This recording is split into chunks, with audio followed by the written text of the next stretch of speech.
The crime stats show a double-digit reduction in shootings and murders and 20-year lows in terms of robberies, burglaries, and carjackings. Chicago police say they feel pretty good about those numbers, but they're not celebrating yet. They say there's still more work to be done.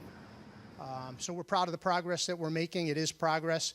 No one's spiking the ball. No one's declaring victory, but it is progress. We continue to build on this. It's been about 3 years of steady declines in violent crime.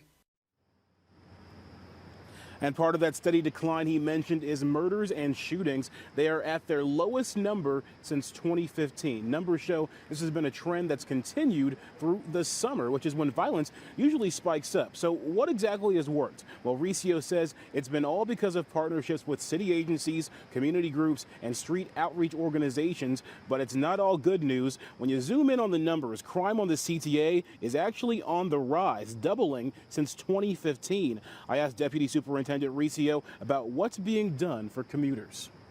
Obviously, that's not acceptable. We encourage people to use public transportation. So we've increased both visible and covert officers on the CTA.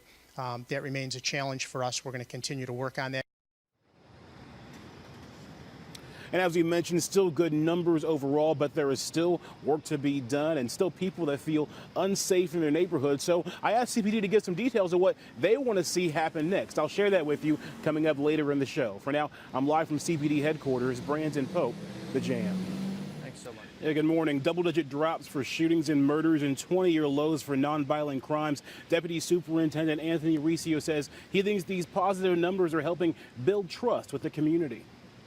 Nothing succeeds like success. So when we do see crime drops, when neighborhoods are safer, when people feel more comfortable coming in, that's the goal, right? We want everybody to feel safe. We do think that they have better relationships and feel better toward the police. You know, our use of force numbers, if you look at our use of force numbers, they've absolutely tanked, which means we're not as confrontational, and the public is not as confrontational with us. We are not as confrontational with them. CPD also says that community trust has led to more arrests and more gun apprehensions. Officers recovered over 1,000 guns from city streets in September. That puts the police department on pace to seize over 10,000 guns by the end of 2019, with nearly 8,600 taken so far. And right now, that's 21% more than last year. The numbers also point to a steady drop in murders and shootings. They are at a 4-year low.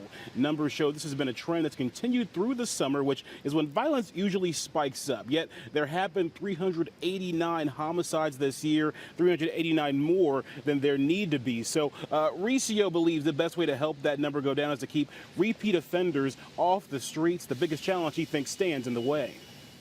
Nothing's more frustrating than an officer who locks somebody up with a gun, and we've seen 8,500 times that happen this year. Then to the next day go back on his beat and see that same guy standing on the street corner. So there needs to be accountability. So if there's room for improvement, yeah, we got to take some of these bad guys off the street and keep them off the street.